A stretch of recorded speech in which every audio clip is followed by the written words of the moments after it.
Ahí. Ya, entonces parachá miketz, que significa al final, al término, al cabo de. Y vamos a irnos a la cuarta liyá. Vamos a comenzar a leer y ¿les parece si leemos desde aquí? Y antes que viniera el año de la hambruna, le nacieron a José 2 hijos, los cuales le dio a luz a Senat, hija de Potifera, sacerdote de On. Y llamó José el nombre del primogénito Manasés, porque dijo, Elohim me hizo olvidar todo mi sufrimiento y toda la casa de...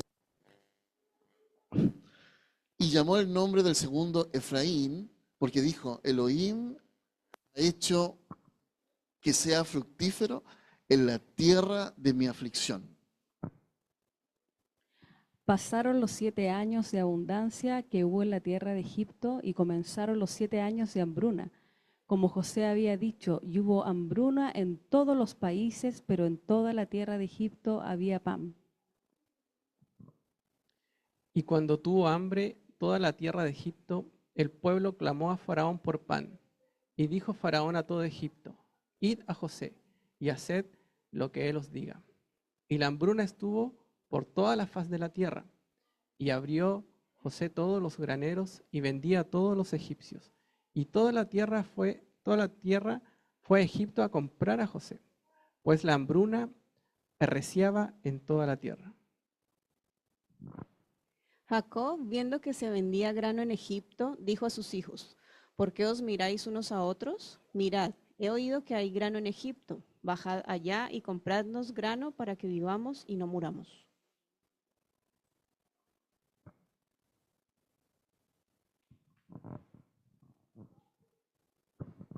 Bajaron pues a comprar el grano a Egipto 10 de los hermanos de José, porque Benjamín, el hermano de José, no lo envió a sus hermanos, pues dijo, no se le ocurra alguna desgracia. Así que los hijos de Israel fueron a comprar grano entre los que iban, pues la hambruna estaba en la tierra de Canaán, y José era el gobernante del país que vendía a todo pueblo de la tierra. Llegaron entonces los hermanos de José y se postraron ante el rostro en tierra.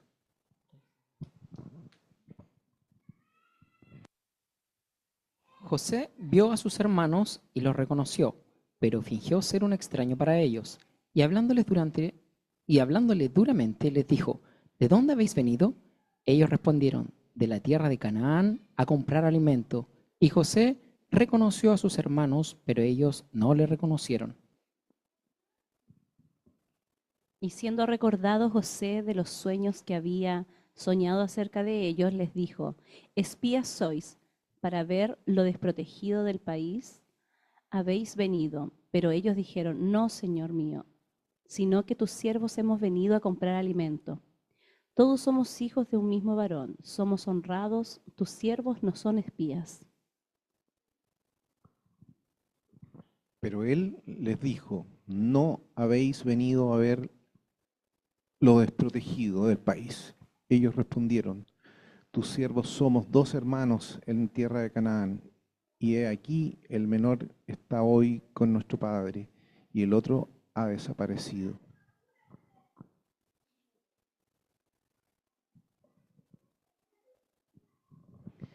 Pero José les dijo, es lo que os dije, sois espías, en esto seréis probados. Vive Faraón, que no saldréis de esto, sino cuando venga aquí vuestro hermano menor. Enviad a uno de vosotros para que traiga a vuestro hermano, mientras quedad detenidos y sean comprobadas vuestras palabras, si hay verdad en ustedes, y si no, por la vida de Faraón, que sois espías. Y los puso juntos bajo custodia por 3 días, y al tercer día les dijo, haced esto y viviréis, porque yo temo a Jah Elohim. Continúa.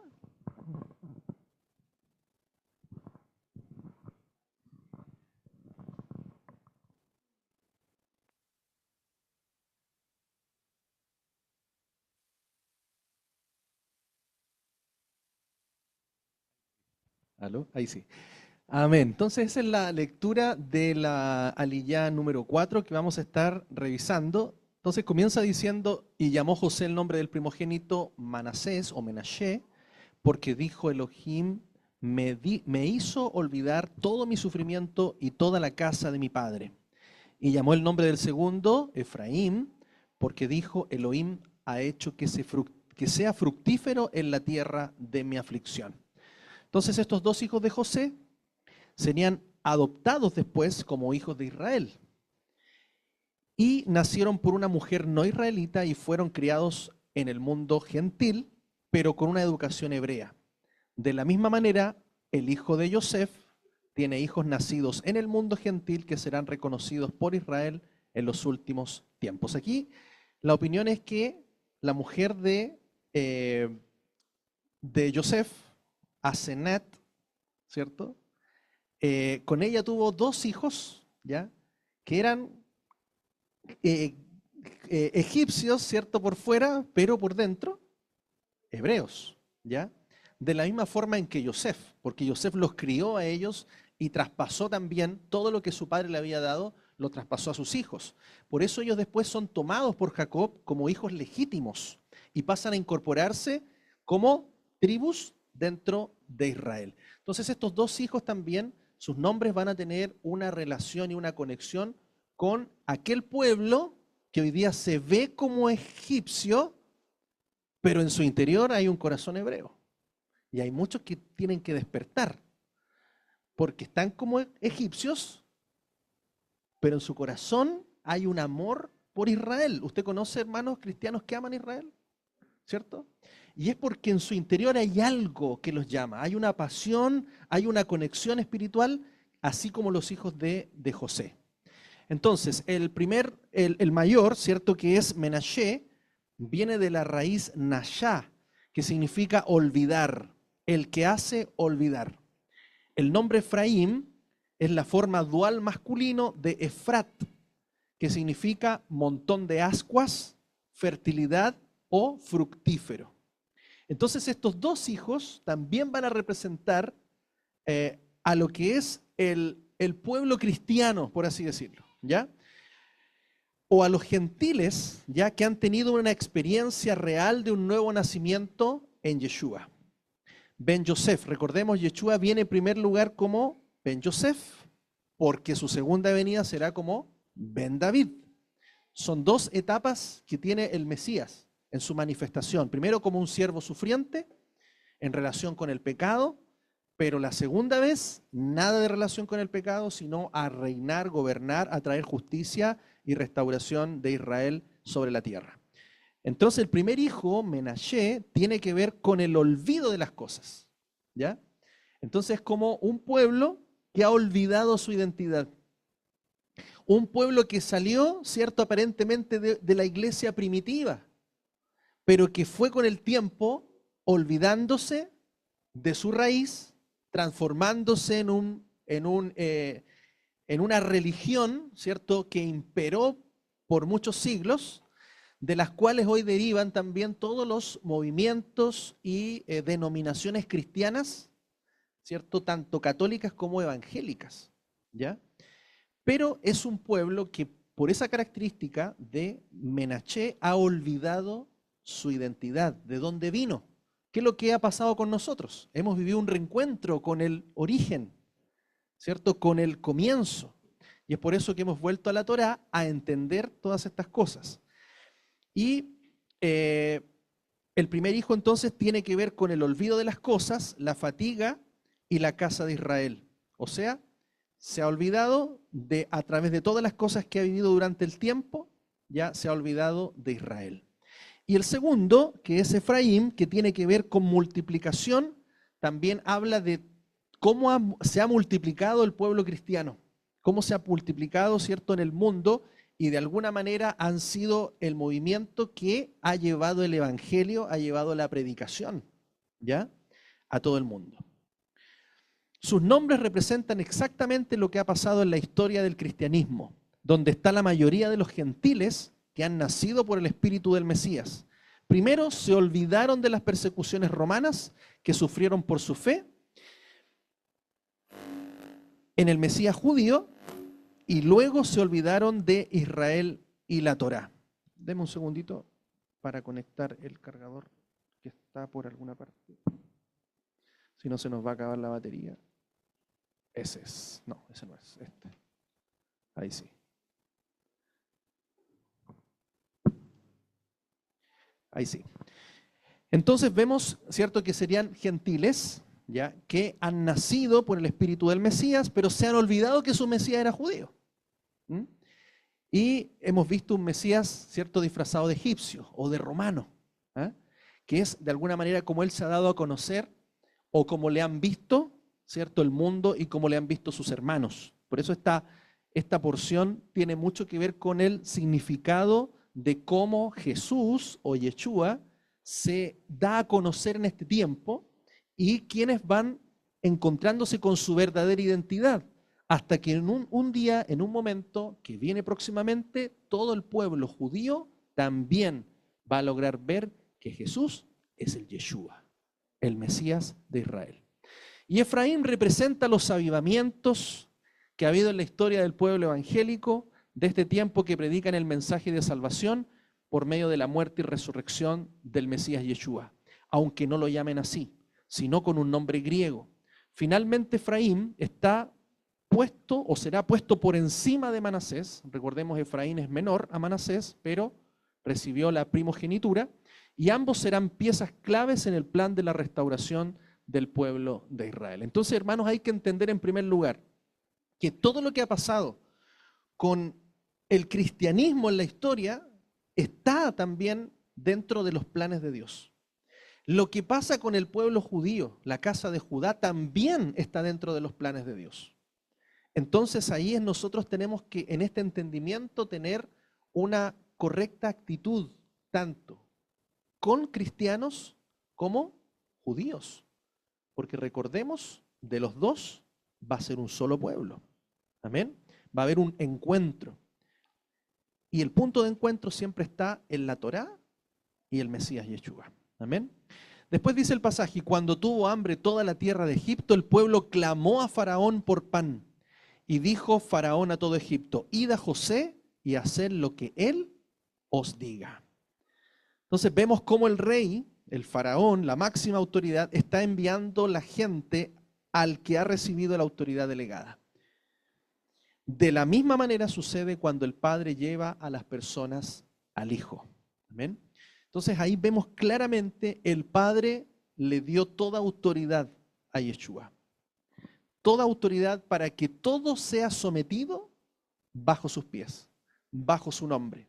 Ya nadie podía ir a Faraón, todos iban a Yosef. Y eso es súper importante, porque ahí vemos la figura a través de esta historia de la autoridad que tiene el Hijo. Por eso Yeshua dice: toda autoridad me es dada en el cielo y en la tierra. Todo fue entregado a Él. Y la restauración, la palabra dice que Él va a tener que restaurar todas las cosas, someter todo bajo sus pies. Todo va a quedar sujeto a Él, excepto, dice, a aquel que le sujetó a Él todas las cosas. El único que en el fondo no se sujeta a Yeshua es el Padre. Todo lo demás queda sujeto al Hijo, al Mesías. Juan 6, 44, 45 dice: ninguno puede venir a mí si el Padre que me envió no lo arrastra, y yo le resucitaré en el día postrero. Está escrito en los profetas, y todos serán enseñados de Dios. Todo el que oyó de parte del Padre y aprendió, viene a mí. Entonces acá vemos que el proceso es primero un llamado. Acá, hermanos, todos estamos acá porque Dios nos llamó. Y en algo hemos tratado de hacerle caso. Amén. Y a medida que vamos obedeciendo, Él sigue tratando nuestra vida. comenzamos a aprender de Él y cada vez nos acercamos más a Él.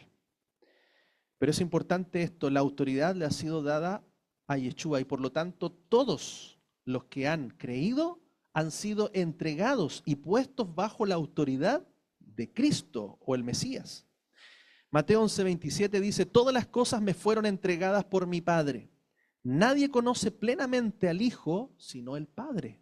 Y nadie conoce plenamente al Padre sino el Hijo. Y aquel a quien el Hijo lo quiera revelar. Wow. Entonces, hermanos, hemos entendido más que nunca que esto no es por convencimiento. Esto es por revelación.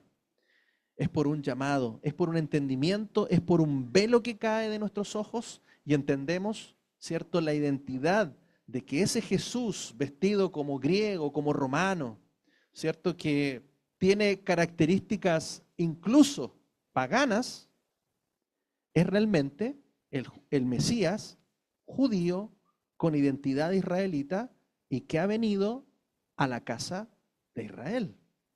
Amén. Mateo 16, 16 y 7 dice, respondiendo Simón Pedro dijo, tú eres el Cristo, el Mesías, el Hijo del Dios viviente. Respondió Yeshua y le dijo, bienaventurado eres Simón Bar-Jonás, porque no te lo reveló carne ni sangre, sino mi Padre que está en los cielos. Entonces, hermanos, nosotros que si estamos acá es porque simplemente hemos tenido entendimiento y revelación del Padre que está en los cielos. Si no, no estaríamos acá. Entonces tenemos que entender que la misericordia de Dios nos ha alcanzado y tenemos que responder a esa misericordia que Dios ha tenido con nosotros, siendo fieles y obedientes a Él. Y así como el faraón ordenó al pueblo obedecer a Yosef, el Padre también ordenó con una voz audible que obedecieran a Yeshua. Mateo 17:5, estando él aún hablando, he aquí una nube luminosa los cubrió. Y de pronto una voz desde la nube diciendo, este es mi Hijo, el amado, en quien me complací. A él oíd. Amén.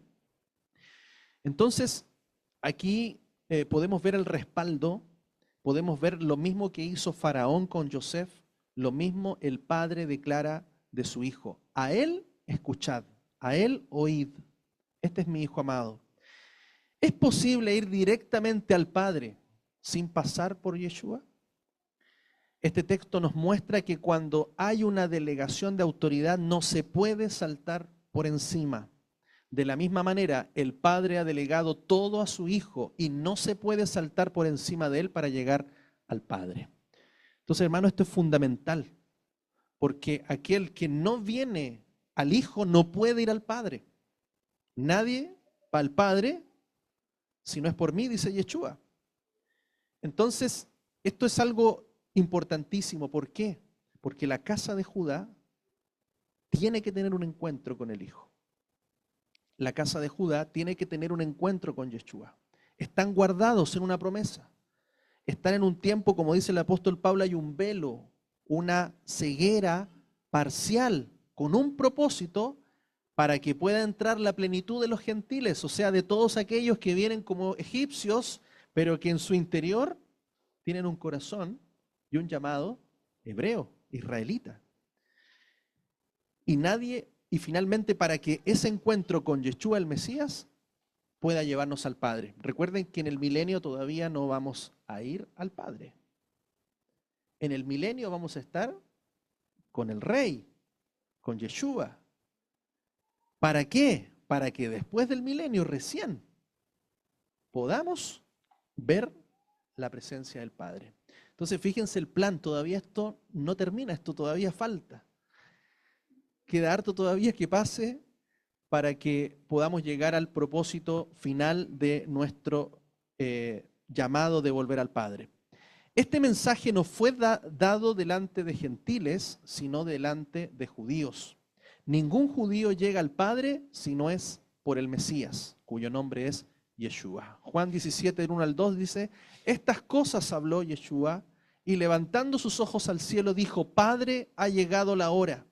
Glorifica a tu Hijo para que el Hijo te glorifique a ti, puesto que le diste potestad sobre toda carne, para que dé vida eterna a todos los que les has dado. Amén. En este contexto, el pueblo necesitaba pan. Y el faraón dijo: id a Yosef y haced todo lo que él os diga. En Juan 2:5 el pueblo necesitaba vino, y la madre de Yeshua dijo a los que servían: haced todo lo que él os diga. Entonces vamos viendo también en esta porción y en la anterior, ¿cierto?, la figura del panadero y el copero. La figura del pan y la figura del vino. Encontramos también aquí los dos ingredientes más importantes de las celebraciones judías: pan y vino, ¿cierto? Lo más simple es tener pan y vino. Son símbolos del Mesías y de lo que él hizo por nosotros. Sin embargo, en Shabbat primero se toma el vino y luego el pan. Pero en estas escrituras aparece primero el pan y luego el vino, ¿ya? En Génesis 14:18 nos habla que Melquisedec sacó pan y vino. Esto nos lleva a pensar en la mesa del Señor. ¿Cuál es la mesa del Señor? El Pesaj, donde primero se da el pan como recuerdo de su cuerpo y luego el vino como recuerdo de su sangre. Amén. Como lo dice en 1 Corintios, porque yo recibí del Señor lo que también os transmití, que el Señor Yeshua, la noche que era entregado, tomó pan y habiendo dado gracias, lo partió y dijo: esto es mi cuerpo a favor de vosotros. Continuad haciendo esto en memoria de mí. Asimismo también la copa, después de haber cenado, diciendo: esta copa es el nuevo pacto en mi sangre. Continuad haciendo esto en memoria de mí todas las veces que la bebáis. Tan a menudo entonces como comáis este pan y bebáis la copa, continuáis proclamando la muerte del Señor hasta que venga. Amén. Entonces fíjense ahí la diferencia en el Shabbat. Primero el vino, después el pan, ¿cierto? Porque eso viene de la casa de Judá. Y en el Pesaj tenemos primero el pan y después el vino. Pero dos elementos que siempre están presentes: figura y símbolos del Mesías. Después Génesis 41:57 dice: y toda la tierra fue a Egipto a comprar a Yosef, pues la hambruna arreciaba en toda la tierra. En esto vemos entonces que de la misma manera vendrán gentiles de todos los países, de todas las naciones, a recibir el pan de vida durante los años de tribulación. Yeshua es el Salvador de todos los gentiles, Él es el pan de vida. Amén. Recordemos que Yeshua dice algo muy interesante: no he venido sino a buscar las ovejas perdidas de la casa de Israel. ¿Dónde están perdidas las ovejas? En las naciones, ¿cierto? Son gentiles. Muchos de ellos olvidaron la Torá, muchos de ellos olvidaron su idioma natal, olvidaron sus costumbres, ¿cierto? Están en medio de las naciones, pero todos ellos, dice que serán llamados y vendrán a buscar el pan. ¿A quién? A Yeshua. Jesús les dijo: yo soy el pan de la vida. El que a mí viene nunca tendrá hambre, y el que cree en mí no tendrá sed jamás. Siempre el concepto del pan y el vino. Los que venían de todos los países no buscaban a otra persona que Yosef. De la misma manera, Yeshua es el único que puede satisfacer el hambre espiritual de los gentiles. Más adelante vamos a ver que los israelitas tendrán que humillarse para recibir de él pan de vida para no morir. Así como llegaron de todas las naciones los primeros años, en el segundo año llega también los hermanos de José, israelitas, hijos de Israel, que también representa la casa de Judá, que también va a tener que venir, aunque no reconozca, ¿cierto?, que Yosef es su hermano, que también es, ¿cierto?, de su familia, van a tener que también venir y postrarse delante de él y reconocer que finalmente él es su hermano, que él es el Mesías, ¿cierto?, un hermano de la tribu de Judá. De esto aprendemos también que los únicos mensajes de la Torá que contienen suficiente sustancia espiritual para poder satisfacer el hambre espiritual de los pueblos son los que vienen a través del Mashiach ben Yosef.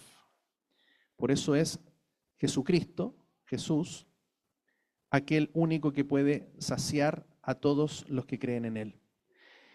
Versículo 6, capítulo 42. Y José era el gobernante del país que vendía a todo pueblo de la tierra. Llegaron entonces los hermanos de José y se postraron ante él rostro en tierra. Aquí vemos un cumplimiento parcial del sueño de José. Recuerden que él había soñado que 11 espigas se doblaban, se inclinaban delante de él, por eso sus hermanos lo odiaron más, hasta el punto de llegar a querer matarlo, apaciguaron un poco esa ira y lo vendieron. Pero cuando él ve llegar a sus hermanos, ve solamente 10. Y él dice, yo soñé con 11, falta uno. Entonces él también entendió que todo lo que él estaba viviendo y todo lo que había vivido era por un propósito, para el cumplimiento quizás de ese sueño que él no entendía en ese tiempo, pero que ahora al verlos venir y al verlos postrarse delante de él, dijo, acá hay algo que se va a cumplir. Y él entiende que todo lo que había pasado, todo el sufrimiento que pasó, incluso todo lo que sus hermanos lo hicieron, era voluntad de Dios. Amén. De esto aprendemos que llegará un momento en la historia cuando aquellos judíos que no hayan sido asimilados entre las naciones tendrán que ir al hijo de Yosef para buscar pan de vida para no morir. Será un momento glorioso cuando los judíos reconozcan que aquel que el mundo gentil llamaba Jesucristo también tiene el pan para ellos. Eso también va a ocurrir, hermanos, principalmente de judíos ortodoxos, judíos conservadores, ¿ya? Y de todos los grupos, ¿cierto? Principalmente aquellos creyentes, porque hoy día hay muchos judíos o israelitas no creyentes, incluso muchos judíos ateos, ¿ya? Eso es como difícil de creer, pero sí. Pero aquellos, ¿cierto? Que aún perseveran en su fe, perseveran en la Torá, aquellos que el Padre ha guardado, porque dice que va a guardar, ¿cierto? Un remanente hasta el final, ellos van a ver la promesa cumplida de que verán al que traspasaron y llorarán, ¿cierto? Como se llora a un hijo. Oseas 5, 15 y 6 del 1 al 2, dice, el profeta dice, me volveré de ellos a mi lugar, hasta que reconozcan su pecado y busquen mi rostro, y me busquen en su angustia con empeño. Venid, volvamos a Adonai, porque él desgarró, pero nos sanará. Él hirió, pero nos vendará la herida. Después de 2 días nos dará vida. Al tercer día nos resucitará y viviremos delante de él. Esta profecía está por cumplirse. Está por cumplirse. Y fíjense que habla de 2 días. Sabemos que para Dios un día es como 1000 años, 1000 años como un día. Entonces aquí también hay algo profético. Después de 2 días, ¿cuántos milenios? Después de 2000 años. Estamos llegando próximo a los 2000 años, al cumplimiento de esta profecía, porque al tercer día los dice que los resucitará. Y esto también habla de levantarlos, así como va a levantar a todo su pueblo, la casa de Israel. Y miren, es lo que sigue diciendo, conozcámoslo pues, sigamos adelante para conocer a Adonai. Su salida es tan cierta como la aurora, y él vendrá a nosotros como la lluvia tardía que riega la tierra. ¿Qué haré contigo, Efraín? ¿Qué haré contigo, Judá? ¿Se dan cuenta las 2 casas? Vuestra fidelidad es como nube mañanera, como el rocío temprano que desaparece. O sea, fieles un ratito en la mañana y después se vuelven a la infidelidad. Pero dice que le van a conocer, que él va a venir como la aurora. En medio de la oscuridad vendrá la luz de la mañana, el sol de justicia. Entonces estamos esperando el cumplimiento de estas profecías ya próximos a cumplir los 2000 años. Este texto también concuerda con el versículo que dice en Mateo 23:39, porque os digo que desde ahora en adelante de ningún modo me veréis hasta que digáis Baruch Hashem. Bendito aquel que viene en el nombre del Señor. Esto lo dijo Yeshua después de su entrada triunfal en la ciudad, anunciando un evento posterior que todavía no ha sucedido. Esto lo cantaron, ¿cierto? Cuando él entra humildemente en un pollino, ¿cierto? Y cantan Osana, Baruch haba Beshem Adonai. Hechos 3:19-21 dice, arrepentíos pues y convertíos para que sean borrados vuestros pecados, para que de la presencia del Señor vengan épocas de refrigerio espiritual, y envíe a Yeshua, el Mesías, designado de antemano para vosotros, a quien es menester que el cielo reciba hasta los tiempos de la restauración de todas las cosas, de las que os habló Dios por boca de sus santos profetas desde el principio del mundo. Entonces está establecido que por 2000 años, por 2 días, Él está a la diestra del Padre, esperando el tiempo, esperando la trompeta, para regresar y poder cumplir la restauración de aquello que fue profetizado, que finalmente es la restauración de la casa de José o la casa de Israel, la casa de Efraín y también la casa de Judá. ¿Cuáles son las condiciones para que Yeshua pueda regresar a la tierra? Primero dice, tiene que haber un reconocimiento de la culpa y arrepentimiento en el pueblo de Israel por haber negado a Yeshua como el Mesías. Segundo lugar, tiene que haber una búsqueda ferviente del Eterno en un tiempo de angustia, que es la gran tribulación para Jacob.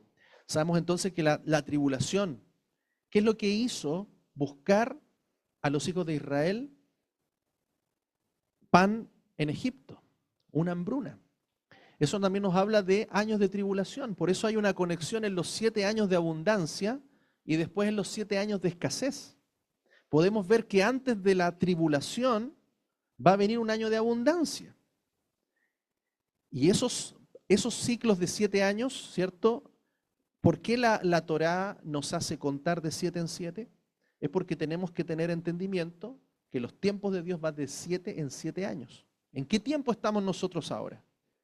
Estamos en el Pesaj que viene, en mes de abril aproximadamente, se cumplen 3 años y medio de este ciclo de 7. ¿Ya? O sea, 2025, que muchos que no son ni creyentes auguran un tiempo difícil, ¿ya? Estaríamos entrando a los 3 años y medio, o sea, ya estamos cursando el 3er año, estaríamos en los 3 años y medio de un periodo de 7. La pregunta es, ¿estamos en tribulación? Algunos dicen que sí. ¿Usted cree que está en tribulación? Yo no me siento estar en tribulación. No sé, ¿alguien se siente perseguido ahora? ¿Ah? Acá no.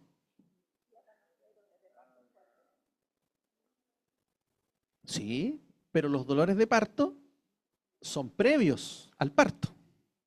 ¿Ya? ¿Cuál es el momento de mayor dolor? El parto. Los dolores de parto son dolores previos. ¿Ah? Entonces, si pensamos de esta manera, podemos pensar y podemos ver de que si todavía no estamos en tribulación, porque hermanos, yo les digo, la Biblia habla de que la tribulación va a ser tribulación. ¿Ya? No va a ser algo así como relax. Va a ser algo donde o frío o caliente, no tibio. O sea, va a ser un tiempo en que va a ser de decisión. Muchos que hoy día están tibios van a tener que tomar una decisión si son fríos o son calientes. O vienen a la luz o van a la oscuridad, no va a haber término medio. Y ese es un momento que la presión de la tribulación va a traer por propósitos de Dios para todo el pueblo, ya sea cristiano y judíos, ¿ya? Porque hay un punto de encuentro entre cristianos y judíos. Dice, tienen que pasar 2 días, que son 2000 años desde la primera venida del Mesías. ¿Cuánto estamos? Hay varias posturas, ¿cierto? Algunos incluso hablan de que estamos en el 5995, que estaríamos a 5 años, más o menos pensando en un 2029-2030. Otros hablan de un 5785, que sería el calendario que tiene Israel, la casa de Judá, y por ahí algunos que se aproximan también a esa fecha, ¿ya?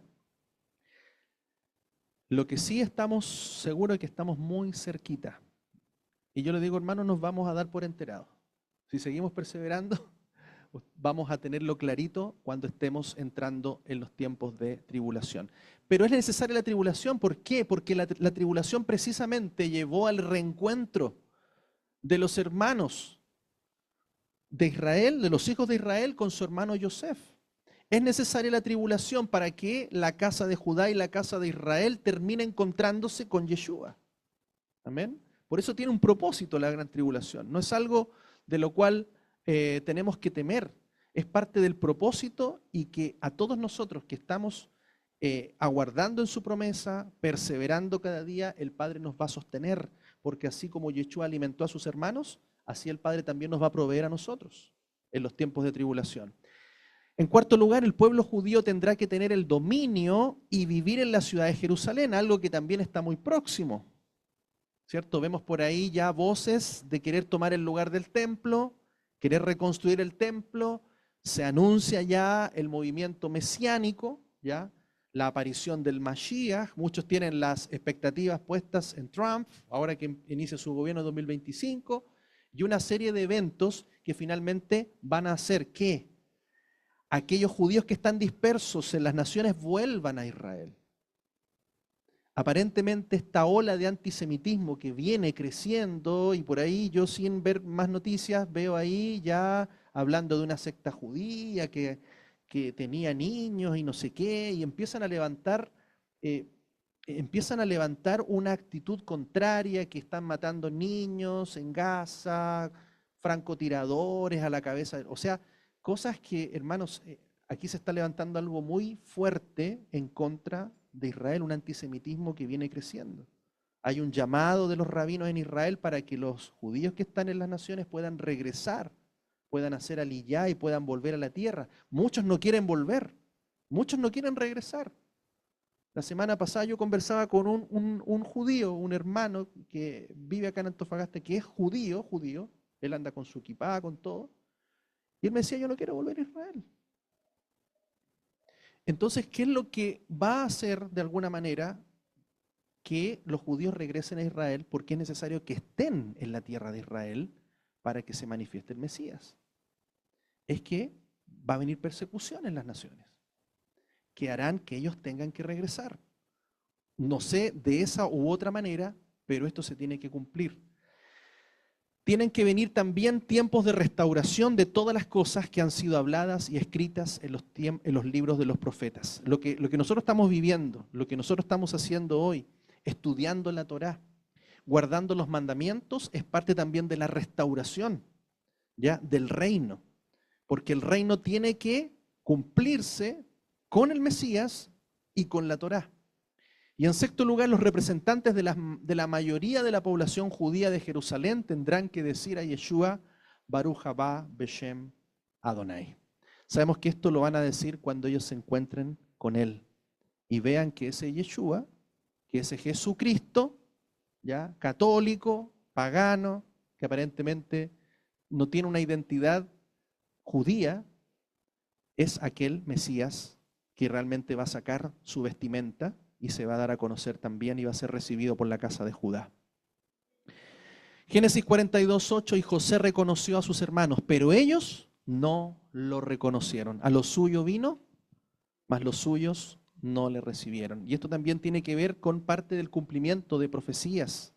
De la misma manera, Yeshua ha reconocido al pueblo judío. Aunque la mayoría de ellos no le hayan reconocido, Él nunca desechará a su pueblo.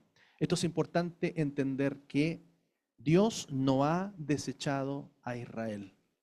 No lo ha cambiado por una iglesia cristiana, no lo ha cambiado por una iglesia gentil, sino que su promesa está con Israel. ¿Por qué? Porque los gentiles conversos al Dios de Israel van a ser injertados en Israel. No va a haber otra nación en la cual Yeshua o Jesús va a gobernar. Jesús no va a venir, ¿cierto?, a América, no va a ir a Asia o a África o a algún otro país, sino que Él va a venir y va a poner sus pies y va a descender sobre la tierra de Israel. Y va a gobernar en Israel para todas las naciones. Por eso el pueblo cristiano, ¿cierto?, que reconoce a Yeshua y viene la Torá, va a ser injertado a la nación de Israel para gobernar con el Mesías. Versículo 13, ellos respondieron, tus siervos somos 2 hermanos en tierra de Canaán, y aquí el menor está hoy con nuestro padre, y el otro ha desaparecido. Esta expresión, el otro ha desaparecido, el otro no existe, aparece 2 veces en este relato. Este es el mensaje que el pueblo judío ha estado repitiendo durante casi 2000 años acerca de Yeshua, que murió pero fue resucitado por el Dios de Israel. Como Yosef seguía existiendo e incluso gobernando, así Yeshua existe y gobierna a la diestra del Dios de Israel en los cielos. Y en el segundo encuentro se dará a conocer a sus hermanos. Entonces, por eso, hermanos, entender que Dios no ha desechado a los judíos, Dios no ha desechado a Israel, sino que ellos están siendo parte de un plan que aquí ya lo vemos. Y cuando lo vemos acá lo podemos entender, y Pablo lo entendía muy bien. Y él lo explicaba, pero nosotros no lo entendíamos. Incluso pensar, hermanos, que hay muchos cristianos que hoy día están en contra de Israel. Y hay mucho antisemitismo incluso en cristianos, porque no han entendido la profecía, no han entendido el plan y el propósito de Dios. Versículo 15, en esto seréis probados. Vive Faraón, que no saldréis de esto, sino cuando venga aquí vuestro hermano menor, Benjamín. Entonces, hermanos, también hay que entender que el proceso que ha pasado la casa de Judá, fíjense todo el sufrimiento que ha habido durante la historia del pueblo judío, es algo que el Padre, y en este caso Yeshua, también ha permitido. ¿Para qué? Para ellos ser probados y que finalmente se regresen a Él. Para que el pueblo pueda experimentar la redención final de las naciones y salir de Egipto, en su segundo éxodo es necesario que estén las 12 tribus presentes. Por eso hay un punto de encuentro, de reunión, donde las 12 tribus de Israel se juntan nuevamente. Y ahí es donde vendrá, ¿cierto? Y saldrá la Torá desde Sión a todas las naciones. Esto se tiene que cumplir. Versículo 17 y 18, y los puso juntos bajo custodia por 3 días. Y al tercer día les dijo, haced esto y viviréis, porque yo temo a Jah Elohim. Esto alude a la muerte y resurrección del Mesías, ¿cierto? 3 días, al tercer día, ¿qué iba a hacer? Iba a resucitar. Al tercer día también va a levantar a la casa de Israel y la casa de Judá. Oseas 6:2 dice, después de 2 días nos dará vida. Al tercer día nos resucitará y viviremos delante de Él. Por eso lo que vive Yeshua en su muerte y resurrección es la primicia. Si la primicia es santa, todo lo demás es santo. Todos los demás han sido apartados y guardados. ¿Para qué? Para experimentar esa resurrección final, que también va a ocurrir después del segundo día al tercer día. O sea, después de los 2000 años, al cumplir los 6000 años de el propósito y el plan de Dios. Como un buen israelita, Yosef no tenía venganza en su corazón. Qué importante es esto, hermanos. Lo decíamos a los niños delante, que Yosef podría haber tenido todo el poder de destruir a sus hermanos, de traer castigo, de traer a su padre o de haberse ido a buscar a su padre, pero él esperó y aguardó en obediencia al plan que Dios tenía. Él no manipuló las cosas, sino que lo que buscó finalmente fue ese reencuentro, ese momento de perdón, ese momento de restauración. Porque la palabra dice en Levítico 19:8, qué importante es la Torá, dice, no te vengarás, ni guardarás rencor contra los hijos de tu pueblo, sino que amarás a tu prójimo como a ti mismo, yo, Adonai. Fíjense, el segundo mandamiento más importante. Podríamos decir que amar al prójimo también incluye no tener venganza ni guardar rencor contra los hijos de tu pueblo.